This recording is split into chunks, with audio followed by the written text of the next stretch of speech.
Yep. Well, welcome back. This is episode number 2.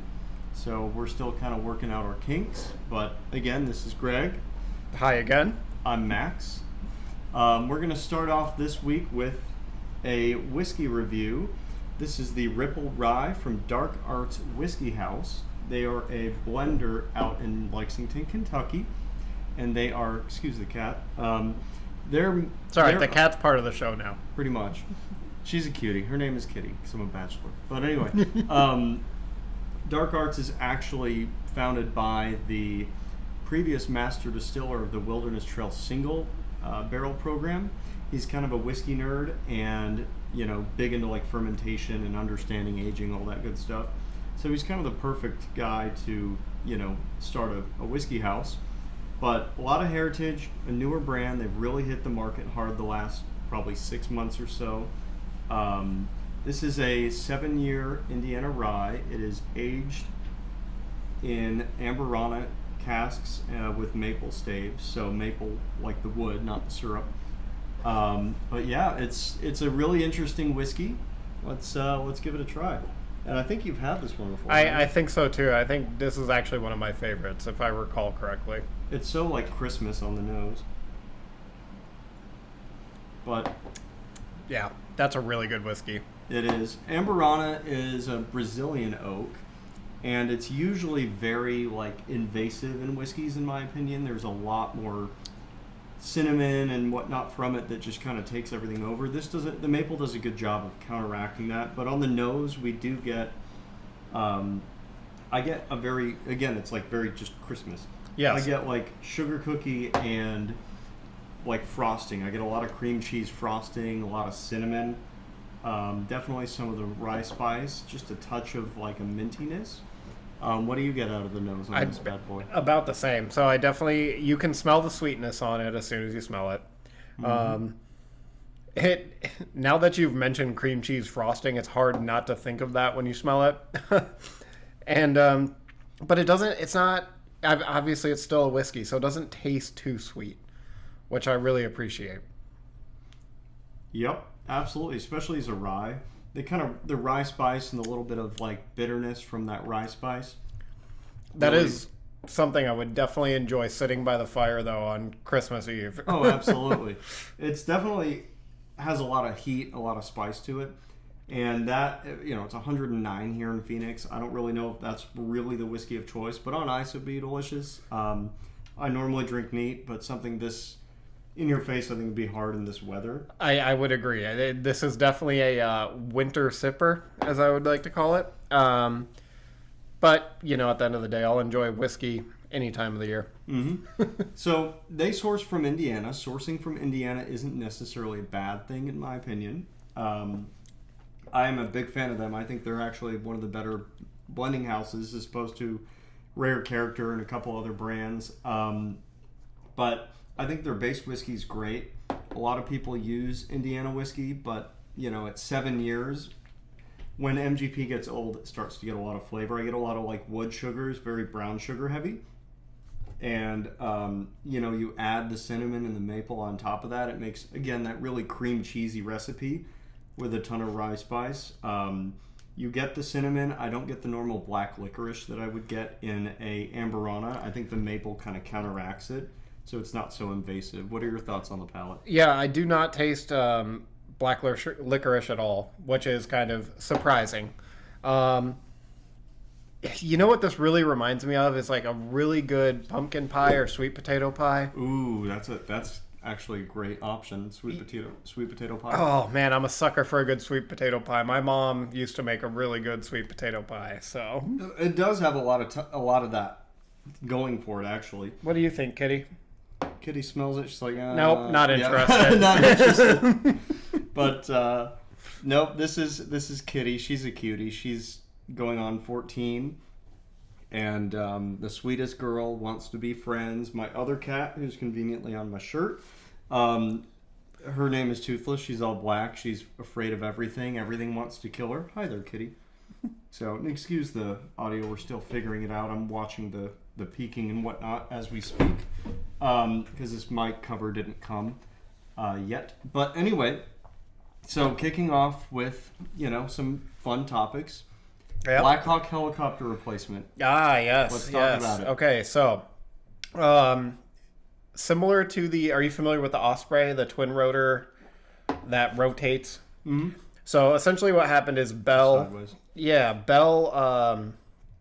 which is a aircraft manufacturer, was basically commissioned by the U.S. government to try and create a replacement for the Blackhawk helicopter. Now, the Blackhawk helicopter is primarily what our U.S. military uses.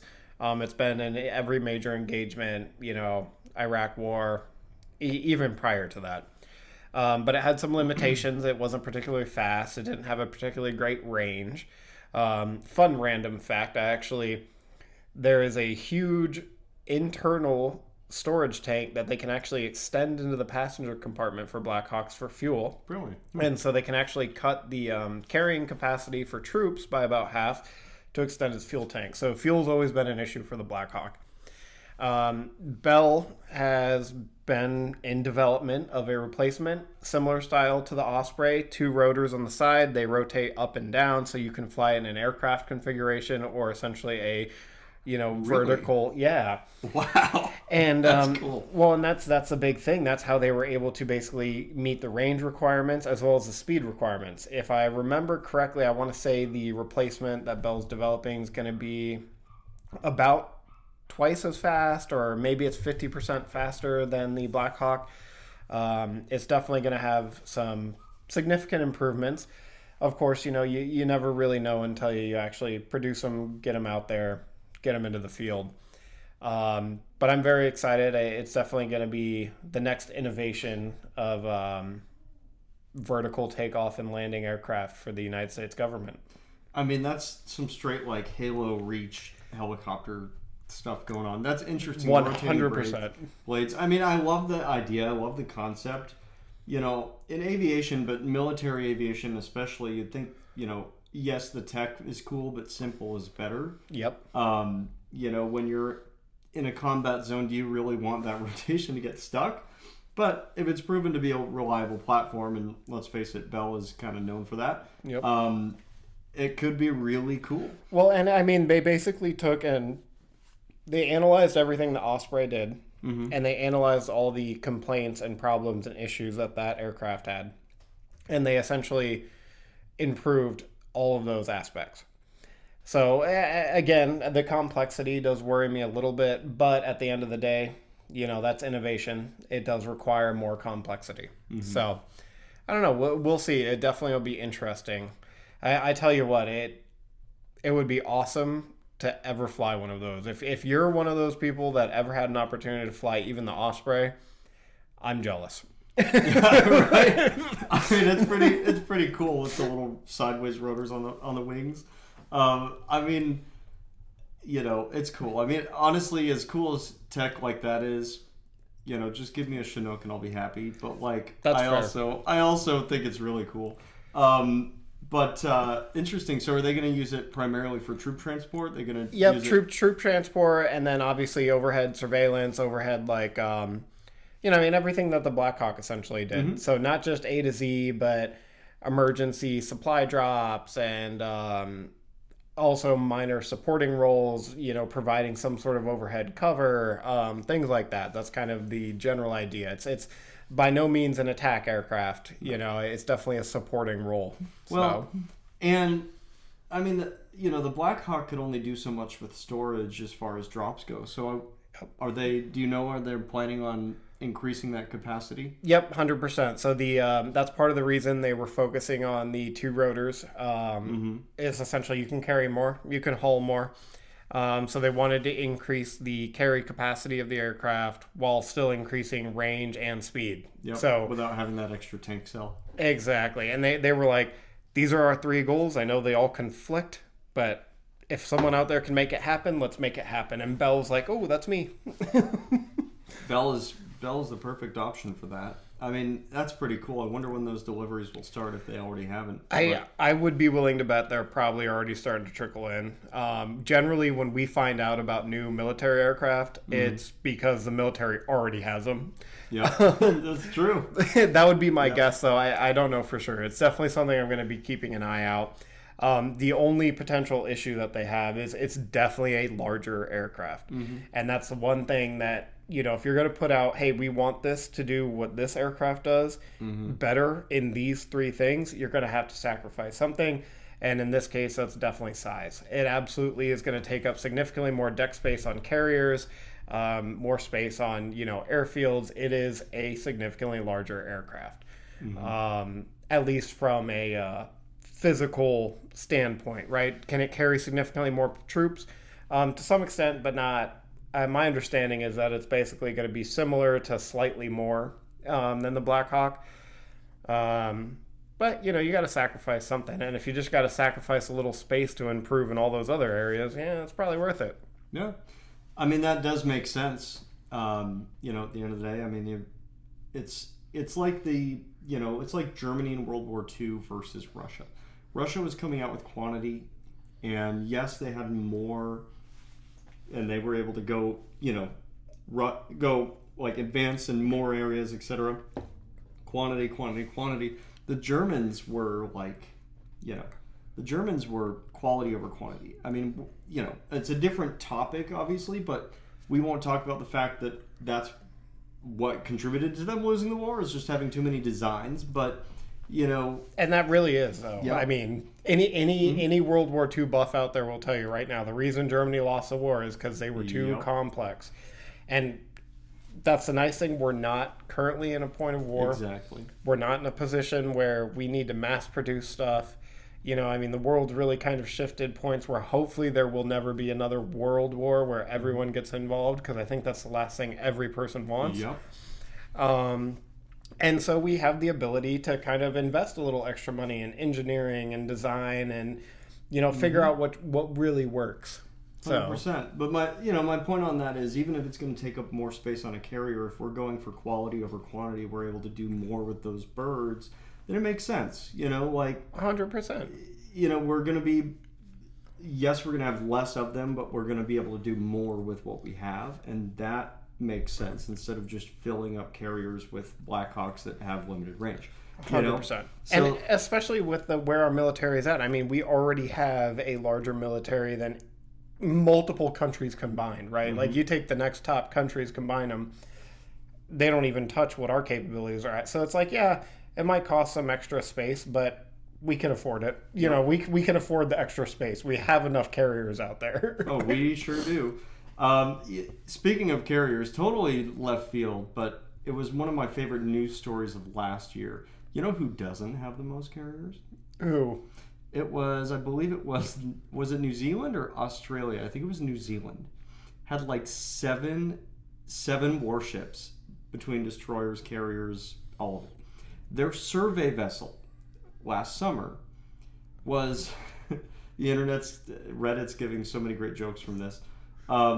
Their survey vessel ran aground and sank and caught on fire on their own shoreline. I remember this. And it was a female captain. Oh. The funny thing is, I mean, so what, you got a couple of captains to cover shifts on your 8 vessels. So, there's only 20, 25 captains probably in their Navy. Everybody knows the person that sank that ship. You're never living that down. That's so unfortunate, but... That's what we call a career ender right there. Yep.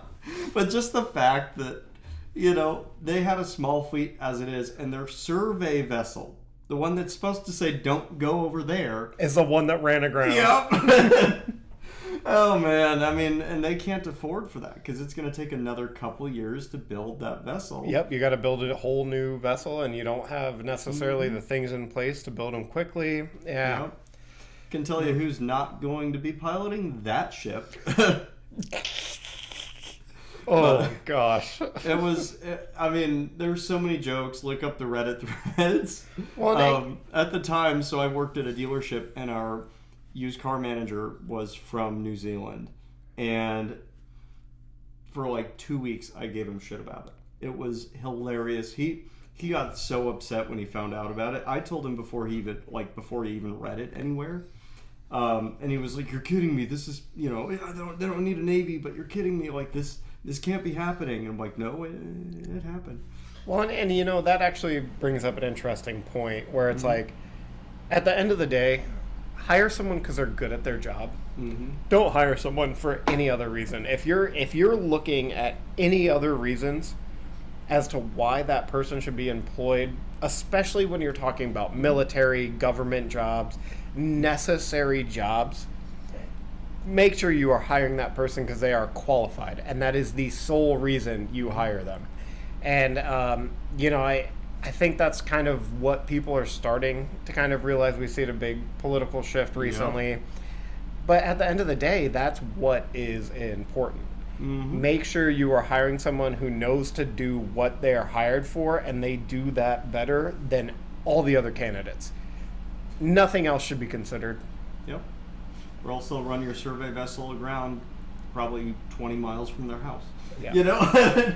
Well, and I will caveat that nothing else should be considered except for reliability. That's the other thing, too. If you hire someone who's really good at their job, but they only show up once a week, yeah, that won't work either. Like that is the other qualification. No. You got to be able to show up for your job. You got to be able to do your job well. And as long as you meet those two qualifications in your everyday life, I promise you will be reasonably successful. No crew members, nobody was lost, nobody was injured in that incident, so it's nothing to make fun of. But you know, exactly, you just got to hire the right person for the job and not necessarily any other factors. They've got to be good at what they do. So. So if we're just actually freeballing this, I'll bring this up. Go ahead. I read an interesting statistic the other day. So Jaguar announced that they were going full EV, and this actually kind of touches on what we discussed last week. They announced they were going full EV back in like 2024. Their sales dropped something like 55% in the following year after they announced that. And I think that just proves the point that the world is not ready for full EV vehicles yet. And the consumers have proven it. You know, I mean, Jaguar is already a struggling brand. They already had limited availability. Their production line was nothing crazy. They also, you know, had a certain clientele that they tried to sell to. And when they told that clientele, hey, we're switching to EV, the clientele basically said, okay, see you later. Yep. And I think that's something that the entire automotive market needs to understand, realize, and recognize, that there is a certain person who will buy an electric vehicle, but until the technology gets to where it needs to be, that market is still limited. 100%. That's something to consider for sure as an automaker. The interesting thing though with Jag is they technically took a break from even producing cars to get to their EVs, and now they're going to have to backpedal all the way. Or go out of business. Yeah, I mean, that's really the position they're in. I mean, they're owned by Tata Motors. It's a passion project anyway. I actually didn't realize Jaguar was owned by Tata now. Yep, it's always been a passion project. That in 2008, one of the most wealthy guys, or the most wealthy guy in India, dropped $10 billion, from what I'd heard, on Jaguar, Land Rover, and a couple of his other passion project brands in other areas. Interesting. I mean, it's crazy. They, their Touch Duo Pro system, when they went in-house for infotainment, bad idea. That was another $1 billion project that they were doing, and it's just because the guy loves the brand. And it's absolutely insane. Well, and that actually is interesting you bringing that up. That's another good thing to discuss. Infotainment in the car industry, right? Yep. Don't develop it in-house. No. It won't go well. And that's the thing. You have Google, and there's a couple other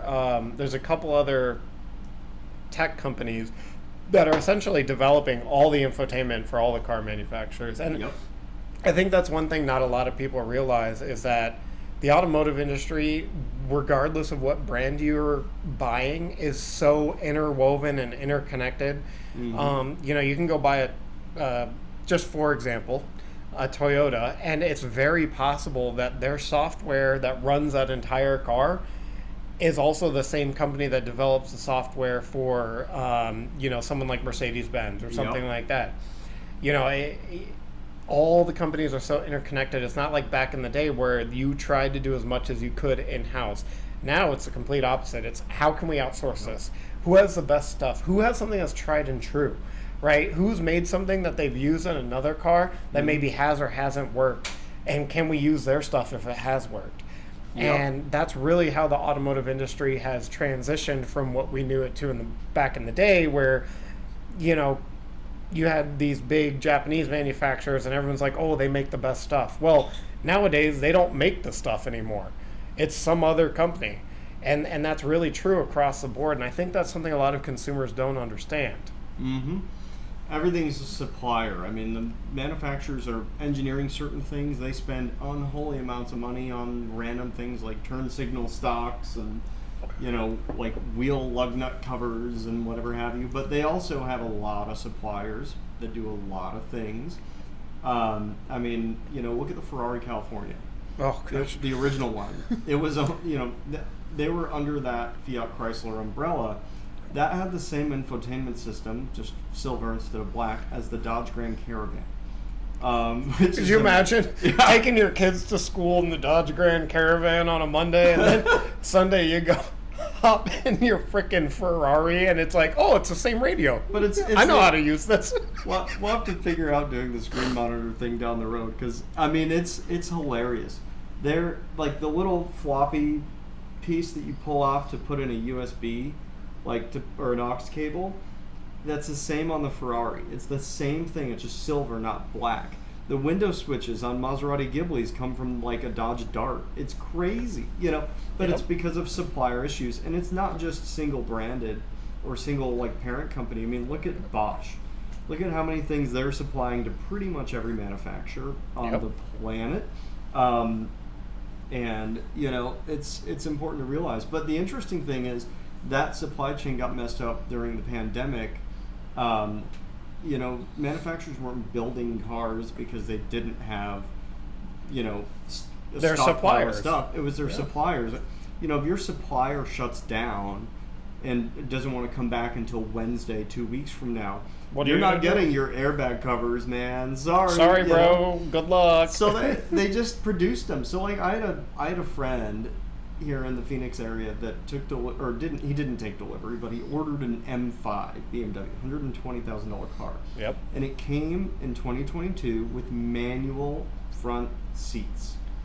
Manual. They don't offer that in the M5, but you know, in $100,000 car. But it was just because, you know, we don't have everything, we're just going to throw it together. There were a lot of cars that had deleted, usually sensors and whatnot, like radar cruise control, etc. So Monroney stickers, the window stickers. Power lift gate was a big one. There were cars that were supposed to have a power lift gate, and it was like, we don't have the parts, delete. Yep.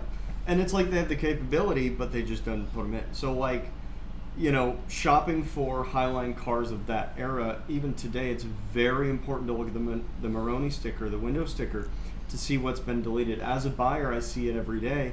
You know, even with American branded vehicles, I mean, everything.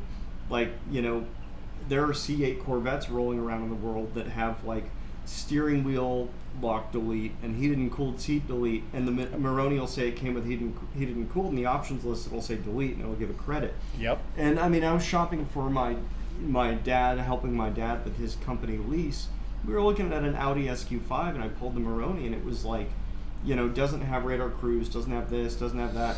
And, you know, it was a lease, so it didn't really matter for resale. If he would have bought it, he would have just been screwed, because it's a hard car to sell without those. I remember around 2021 going and talking with a buddy at an Audi dealership, and I walked in, they had an RS6 Avant in the showroom, real popular at the time, fast wagon. Beautiful car. Anyway, it was a custom order. The guy custom ordered it. $130,000 sticker. Jeez. But it didn't have blind spot, and it didn't have radar cruise. That car was unsellable during the pandemic. Keep in mind, they're all going 20, 30 grand over. They had to discount this one to move it. Wow. And I bet you that guy, when he goes to sell it, it's going to be 20 grand flipped, and everybody else is break even or making money, because it's just, who's going to spend that kind of money and not have a blind spot monitor? You know? Yep. No, and I mean, even where I'm at right now, still selling cars, you know, a lot of our pre-owned vehicles, we'll have customers come in and look at something and be like, well, this trim level, this model is supposed to have standard power lift gate, standard blind spot monitoring, standard blah blah blah, and it's like, yeah, you're right, it is. But if you actually look at the original window sticker, you'll see all of that was removed. Yep. It's been deleted. Yep. Left the chat. So, just pro tip: if you're looking at cars in that era, it's important to look at the Maroni. 9 out of 10 times, it isn't going to have a delete. But that one time that it does, you don't want to mess with it, Well, and I will say the pandemic really changed the car industry. Yep. More than what people even talk about.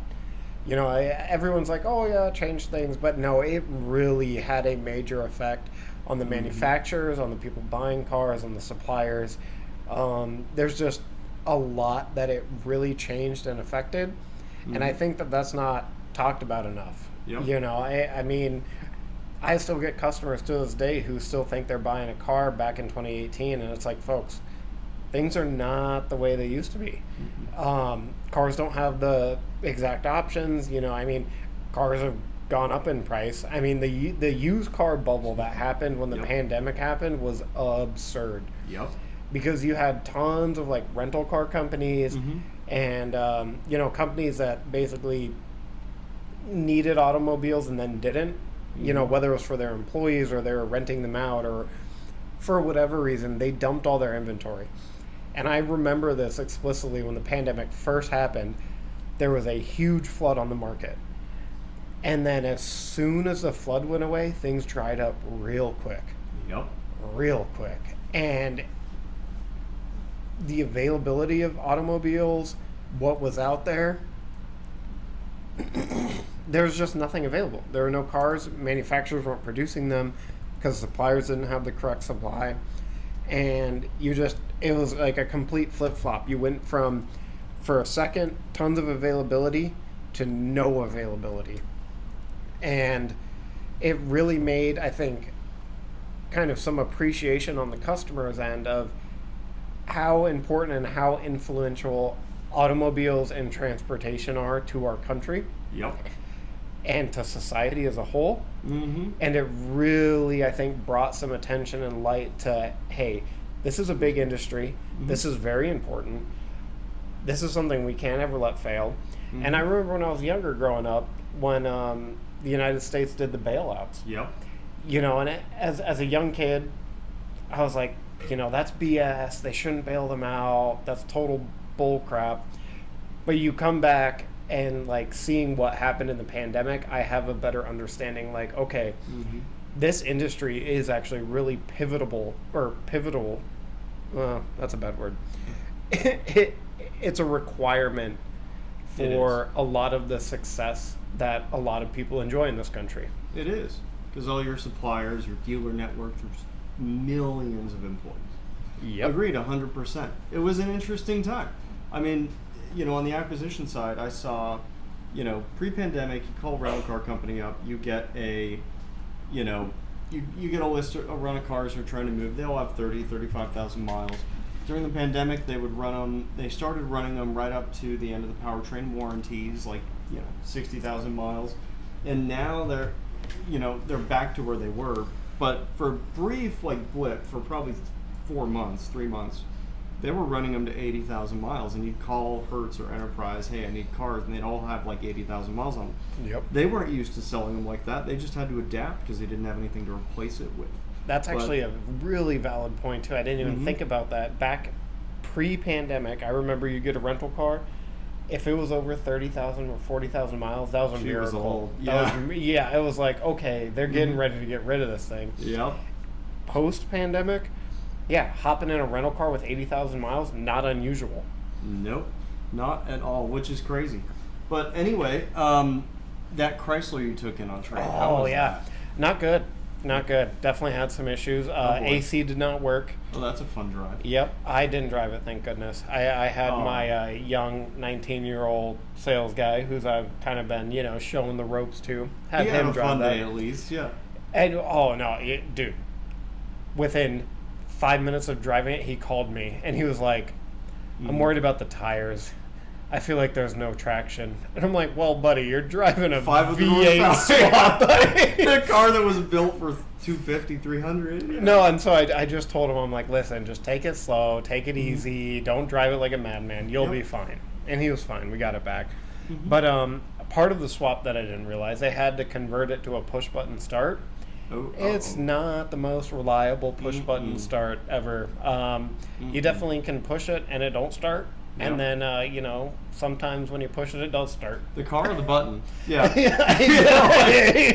I mean, did it sound cool when it did. started? No, it sounded great, and it definitely... Did you take it around the block? No. Yeah, and it was quick. I mean, it made... Obviously, it's a V8 and a small two-seater sports car. So, it was quick. It was nice.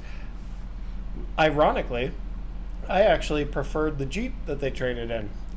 Because I drove you don't that. like Jeeps. No, I do not. No. And I will say it's not something I'd probably ever buy just for potential reliability issues. Yeah. Because let's be real, Jeeps are made by Fiat nowadays, and Stellantis, the company that owns Fiat, is seen better days. Yeah. And sorry, so quickly, to our producer here, camera still going? Just want to make sure. Cool. Perfect. Thank you. All right. Go ahead. So on the Jeep Renegade, the people who own this thing invested a lot of money. Lift, wheels, tires, bull bar, aftermarket lights, and everything worked perfectly. Which is very rare that you find a vehicle that has been modified to that extent, where everything works, no problems, no hiccups, no check engine lights, no warnings. Wow. It was a dream to drive. I drove it a full hour back to the dealership because these people definitely lived about an hour away. Yep. And it was great. I had no complaints. It was way better than the no AC V8. Yeah. The funny thing is, so again, I'm just trying to be that guy, but this is truth. Let's be real. Everybody who owns a Renegade invests in it. Everybody. Except they invest in APR, not... you know, like they invest in that 22.99%, you know, Westlake Special. These people actually put money into theirs. That's pretty cool. No, you can tell it was definitely someone who owned it and loved it. Yeah. You know, and truly that vehicle made a difference in their lives, and I appreciate that's the kind of stuff that I like. You know, if you're someone who's in a position to make not the best financial decisions, right? Because let's be real, modifying automobiles, you know, investing money into them, bad move. They are. Like, at the end of the day, it's a depreciating asset. It's never a good investment. You realistically, you should spend the least amount of money as possible for a vehicle that accomplishes what you need. But there's a passion there. And I can't be mad about it. No. You know, just like my other hobbies and my other stuff that I spend money on that I probably shouldn't. I appreciate that. And this is someone who had a Jeep Renegade and was like, I love this car. I want it to be more capable. I want it to do the things that I want it to do because I actually love this car. And it's like, wheelbase for it. And it's like, I appreciate that, man. Like, you know...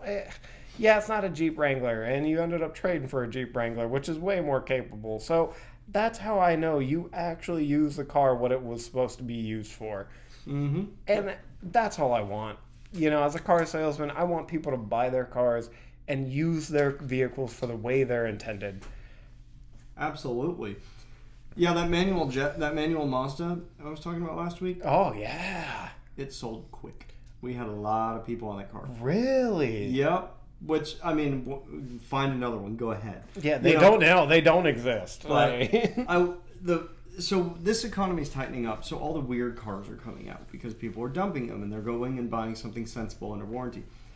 Last week, I praised a 2009 Cadillac Escalade Hybrid. Ooh. Now that's a rare beast, and the hybrids, the Tahoe Hybrid was at the time an Auto Publications Green Car of the Year.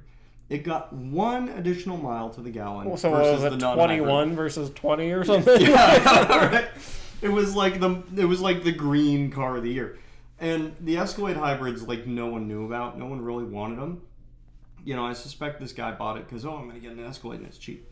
You know, and naturally he wanted over retail, so we didn't do a deal. I mean, the problem is, if it wasn't a hybrid, it was probably worth double what it was.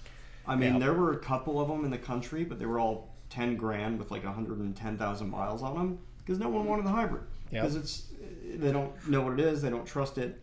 Well, and especially for that year, you know, I mean, that was when hybrid technology was really kind of getting its kickstart.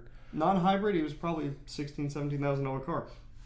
Hybrid, 5 cars in the country were around 10 grand with similar miles, and they're I mean, the market day supply, there is none because you can't really judge. But looking at the software I use to see how long these stores have had these cars in stock, it's like, 90 days, 120 days. That's not healthy. That's not healthy for a dealership. No, right? You'll lose your rear end on that thing. Generally, 60 to 90 is the max you want a car to sell. 100%. Realistically, you want to chase the stuff that sells within 30 days. Yep. That's what you really want. You want to turn and burn, baby. Most of my stuff is sitting in our 30-day bucket, and that makes me very happy. But we also had an RV trade-in this week because, the economy's getting tight.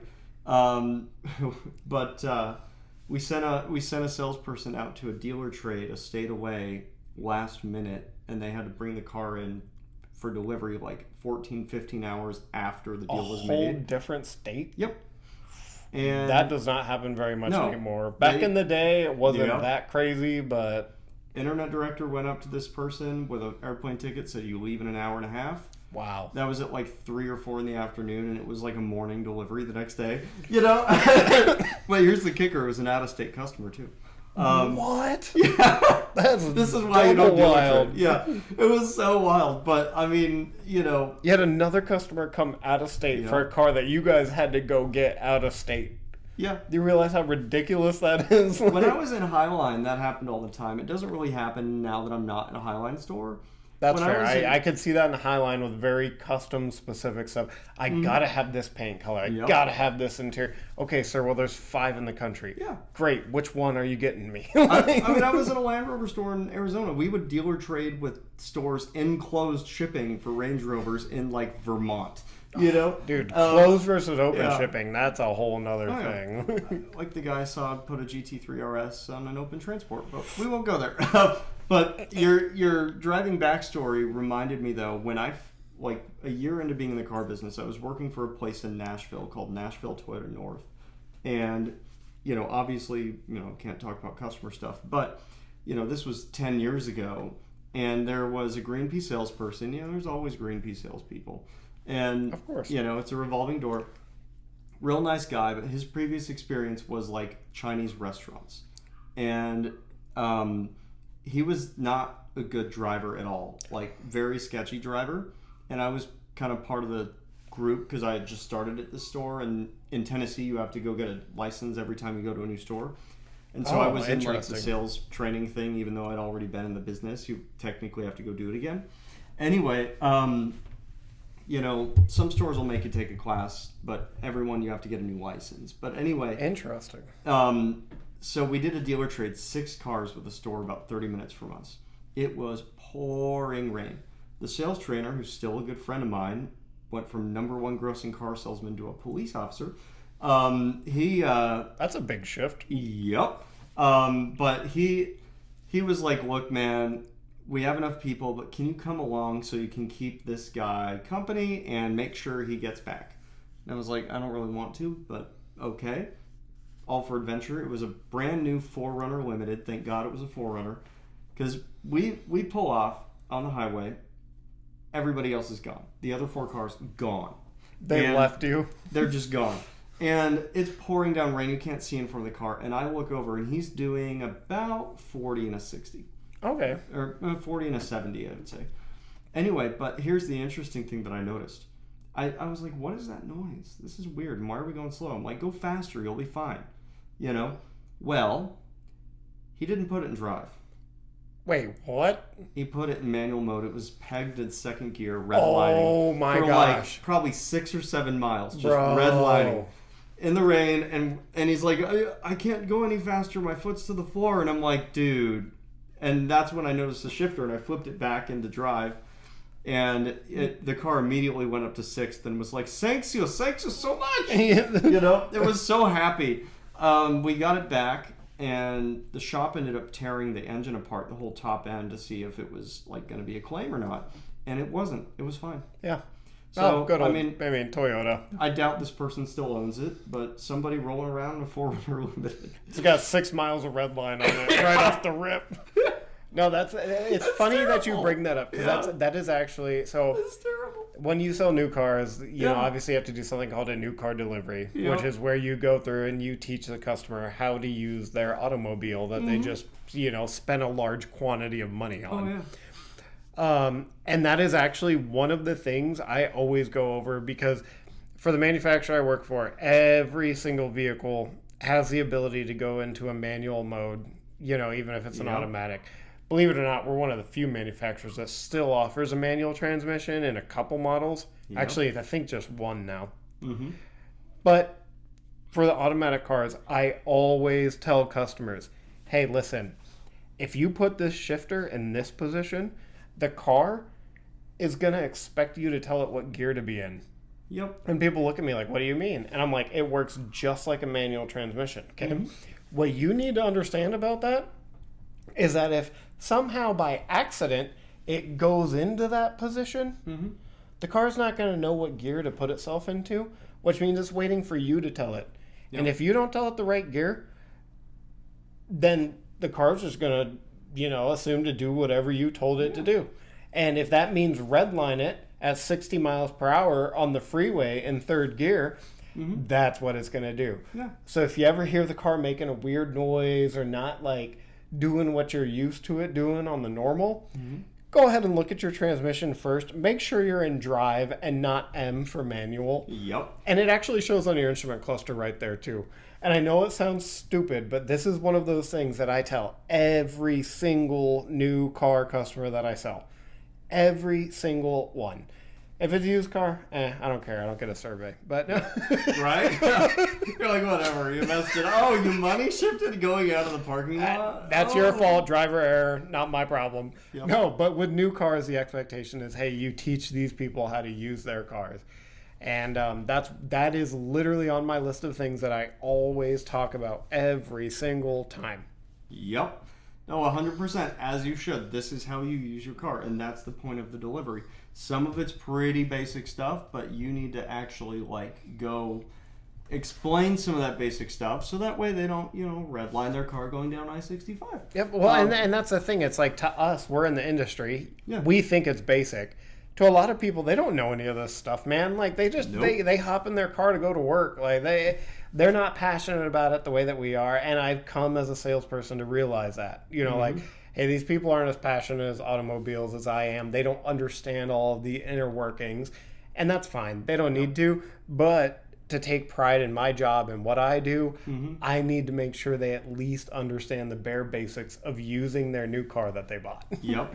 So this same dealership, bringing back memories, man, this same Toyota dealership had an incident about 6 months before I showed up. By the way, that guy did not last long. Yeah, I figured he was like 2 days later.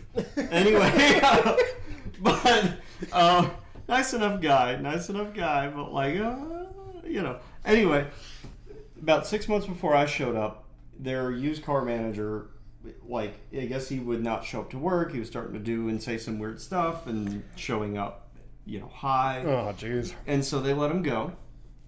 And he tried to get the GM to go to lunch with him and all this stuff. And the GM's like, this is weird. He's making threats, yada, yada, yada. There's a news story. Just Google Toyota used car manager Nashville. And it should pop up. I don't remember his name. Jeez, it's a news article. That's how you know it's bad. Well, so he chopped up his wife, put her in the freezer, called the police, said, come get her. She's still alive. Which is insane. And then you worked for these people? I worked. It was a franchise store. Holy crap. Anyway, but like, bro, you never told me that story. Yeah, but it gets crazier. So they all thought he was crazy, so they called the police at the Toyota dealership, and sure enough, you know, he was crazy, obviously, but they ended up figuring out, okay, well, he got fired, so he might come back to this place and cause damage. They had secret customers all over the showroom. There was a appliance store across the street with snipers on the roof, and they clocked that this guy drove around the dealership 5 times. Obviously figured something out. Got in a chase, got on the freeway, and pulled over and ended it there. But, Jeez. I mean, it's like this whole thing. Obviously nothing to do with the company or anybody, but like there's a news story about it. The fact that he like chopped her up and then called the police and said, "Hey, come get her. She's still alive. Like there's a chance you can save her." Bro, what? Yeah. That tops my crazy dealership story. Like, what is yours? I got 2 crazy dealership stories. That tops both of them. Oh man. So the one was I showed up to work one morning. 4 cars on the front line right by the free, or it wasn't a freeway, it was a street. Completely smashed to bits. Yep. And it's like, well, what happened here? I guess apparently there was some guy fleeing from the cops, and they decided it'd be a great idea to try and stop stick the guy right in front of the dealership. So they throw the stop sticks out, the guy sees him, swerves. He ends up hitting one of the rocks directly in front of our dealership, launching the car up in the air, and it proceeds to land on top of 4 of our brand new cars. Lovely. And, luckily, thank goodness for insurance, because those were a loss. Yeah. And then the other craziest new car story I have, so not a lot of people realize this. Anytime you buy a car, right, whether you're financing, paying cash, anything like that, they actually run your information into a federal database. And I'm pretty sure I'm allowed to talk about this. I think this is just like general knowledge, right? Like I don't think I'm disclosing any sort of secrets. You make sure that they can like legally buy this car. Right. Don't have so basically anytime issues. you make a purchase over a certain amount of money, whoever's selling you whatever it is allowed to run you in a federal database to make sure you're not a terrorist. And I'm pretty sure this goes with any sort of transportation stuff. I think there's some other item. Like, it's like if you went and tried and bought a whole bunch of fertilizer, right? Like, they're going to run your information to make sure you're not going to do anything you shouldn't be doing with that. And I remember this customer bought attempted to purchase a automobile. And, of course, we did our job, did our due diligence, ran his information. Literally within, 45 seconds of running his information in the system that we do, the phone starts ringing. Oh boy. And my manager picks it up and he's like, "Hey, my name is blah blah blah. I'm working for whatever government agency, FBI or Homeland Security, whatever it was." Really in front of It you? was like, Yeah. we just had something come across our desk. It looks like you submitted this person's information. And it was like, yeah, we did. They're like, "Perfect. Is that person at the dealership?" And it was like, yeah, he's right over here. And they're like, "Fantastic. Do me a favor. Do your best to not let him leave. We'll talk to you shortly." Hangs up. Within 4 minutes, 7 unmarked cop cars show up. Everyone gets out. We got guys with ARs, body armor in the dealership. Boom, guy goes down to the ground. They escort him out. We continue to sell cars as normal. Yeah, whatever, normal day. But it's just like, Still gotta make a check. holy cow, man. Like, how someone who's like that high on the watch list is like, you know what, I'm going to go try and buy a car with my real information. That's funny. Criminals ain't smart. No, they're not. I mean, that's what it took. You really had to go buy that Corvette or that whatever, But yeah, that was probably one of the other wildest things that ever happened. It was just, and the response time, I will admit, was impressive. It's like you call 911, good luck, they show up in 5 minutes. They wanted him bad. Yeah. These guys were there in under 4. Like, they were just boop. I mean, the deals were that hot, it was worth getting rated over. Well, I think we still sold 6 cars that day. There you go. Fine. Oh, the GM was pissed he didn't sell 7. This guy walks in. What the heck happened to this customer? Why'd you let that guy leave? Here's the funny thing. I bet you that this guy became a statistic on a report that said he test drove the car but didn't buy, and corporate probably went in and asked why. That's bro, you're not wrong. I mean, that's really how the business is. It's like, I guarantee you the GM probably walked in and was like, oh, why'd that guy leave? And it's Yep. like, dude, the feds just freaking confiscated Well, him. go get him Like, back! Go get him back! Don't ever let him leave without a TO. Don't ever let him leave without a turnover. we had enough time to sign paperwork. He could have bought the car. And then immediately goes to jail.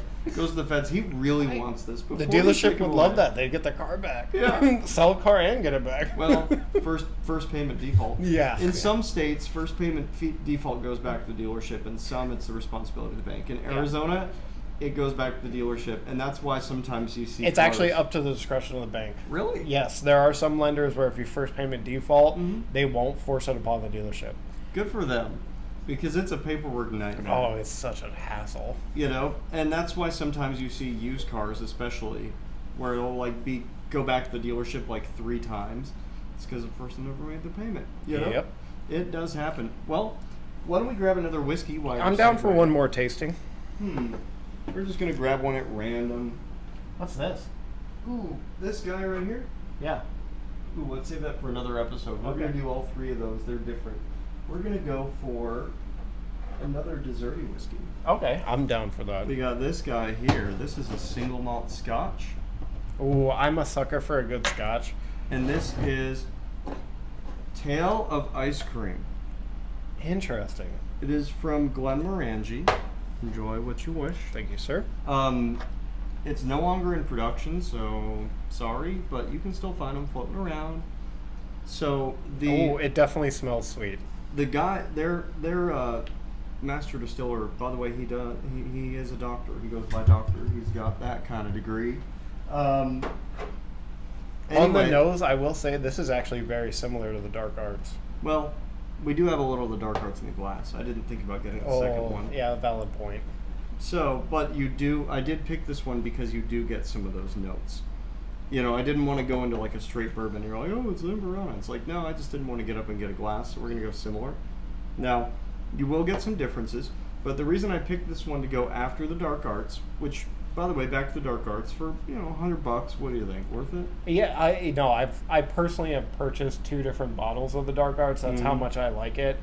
I think for the money, they generally make very, very, very good whiskey. Awesome. Which was the second one? I don't recall. Oh, I didn't purchase this bottle No. either. I've purchased 2. One of them was purple, and I don't recall the other The one. Madeira cask. I'm just getting into whiskeys. I've only been into the whiskey scene for maybe a year. Yeah. But I do thoroughly enjoy it, and I didn't realize how complex the flavor profiles were across the board. Mm-hmm. You know, it's one of those things where it's like, I've had Jack Daniels, I've had whiskey. No, you have not. Now, it's slightly unfair, but it is discontinued, so it's not like we're plugging it to have it in a non-separate glass. Next time, growing Ooh. pains. Anyway, Tale of Ice Cream. So they always do a Tale of. The year before it was Tale of Tokyo, and then it was, it's always a Tale of Glenmorangie with their releases. You can still find these around because people didn't know what they were. There's a lot of good whiskey out there that just nobody knows what it is. Anyway, the master distiller, I do apologize, his name is escaping me, but I do know he's a doctor.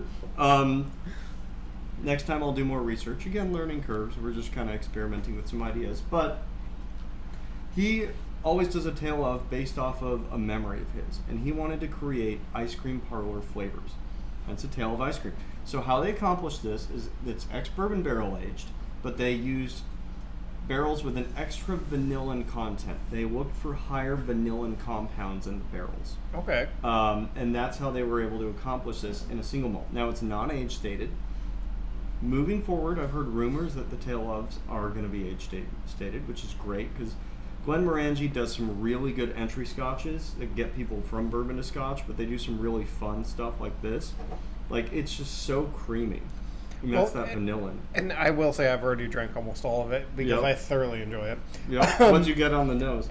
It's literally very similar to the Dark Arts, but Yep. it's muted in all senses. It's Exactly. significantly smoother. It's not there's not as much bite. You don't get as much a burn. Mhm. And then the flavor profile is also more muted. It's very similar flavor profile, Yep. but it's not as much upfront in your face. Correct. This is what I'm trying to be. It's just all kind of in the back. It's just like a little tickle. Mhm. You know, I definitely see what they were trying to do. I can get like, okay, Hi, cat. this is kind of sweet, you know, kind of has the similar flavor profile, little more spices, but it's all significantly muted. Yep. And I really appreciate that. I actually really like this. It's very approachable. You can probably find these online. I haven't seen them in a store in probably 2 months. They came out last summer. Oh, man, you should have told me about this one. I would have bought a bottle of this. Yep. It's really good. Now, I think for $100, it's a little expensive not knowing the age statement, because there are some good $100 scotches, but I think it's That's also true. very good. Now, I'm getting notes like I'm on the nose. You know, again, it's a little unfair because of the Dark Arts glass, but at the same time, it has similar notes. It doesn't have amberana, so I'm not getting the cinnamon, but it has a lot of baking spices, not necessarily rice spice, but it has a lot of that kind of like cream cheesy, like really desserty, Sweet. but it's a little more vanilla frosting like. Yeah, exactly. But it's a little bit more custard. It's not like all sharp. It's more custardy, like you're saying, more smooth and kind of thicker. And on the palate, I'm getting a little bit more like apricot and just a touch of citruses. But I'm also getting a ton of that vanilla, the little bit of cinnamon, and that kind of sherbety thing going on. More light on the nose. On the palate, it's a little bit more sherbet. No, I'd say it has some custard in there too. Yeah, but it's I get very the much custard so, vibe. Like they knew what they were going for, which And they is nailed it. absolutely incredible. And they nailed it. Like, it's always good when someone knows what they want and they just hit it right on the I head. mean, the guy's a doctor, you know. It But makes sense. I mean, Analytical AF. So Glenmorangie as a brand, you know, and we'll close out talking about that. I get real whiskey nerdy. You know, I'm here for it. I just can't relate as much. I don't have the experience. He's the experienced whiskey guy. Getting there, but thank you. I have a separate whiskey YouTube channel, but I'll link it. But anyway, the 10-year used to be their staple product, like their core product, and now it's a 12-year, and that's actually a problem for a lot of distilleries right now. They produced so much when it was hot. Now that it's cooling off, they have whiskey that's just sitting and aging. So you either barrel it and it sits on shelves, or you let it age longer and come out with a new product. That's what we did with the but that's what they did with the Glenmorangie 12. The 10 is now the 12. You get a little bit more oak on it, but they have a 14 that's finished in rye. So if you're a rye drinker, that's a great option. It's a triple cask, but part of it's rye cask. So they really do intentional products, in my opinion. The 12 is all bourbon. It's very caramely, very bourbon heavy. Then you have the 14. They have some sherry finished stuff that's excellent. They do a tale of stuff. They have a really fun honey cask finished option that's very nectar heavy, and that's going to be age dated next year, from what I've heard. A rep told me, but as a brand, they do a lot of very intentional products. Whereas the first one we came out with, Dark Arts, is more of scientific experimentation. Like, you know, that master distiller is going at it and not necessarily, is this going to be good whiskey, but scientifically our amberana and our, you know... Hey, let's try this and see what the results are, type of deal. And, you know, I work 1 day a week for a liquor store company, and the director of spirits has like a chemistry something or other degree, and he thinks that way too. So we did like 10 single barrels with them, because they just went in and nerded out on, okay, if XYZ, then, you know, the product will be what we think it is. But anyway, it's a very, very good option. I already finished mine. I didn't pour heavy, but man, it was good. It was really good. I thoroughly enjoyed that. So thank you. No problem. We have a couple minutes left here. Thank you guys for hanging out. And again, we're going to work through some audio stuff. I'm going to have some more topics for the next podcast. And, you know, comment on if you like the card content, you want more of it, less of it, you want other things, aviation. Let us know what you guys want. I mean, at the end of the day, that's what we're here for you. We're not here for ourselves. We're here because we want to just share experiences with people. Yep. Let us know what experiences you guys want, and we're here to cater for that. Absolutely. So we'll go ahead and end it here. I feel like that flew by. But, it went by very quick. It's always good to see you, my friend. Same. See you next time.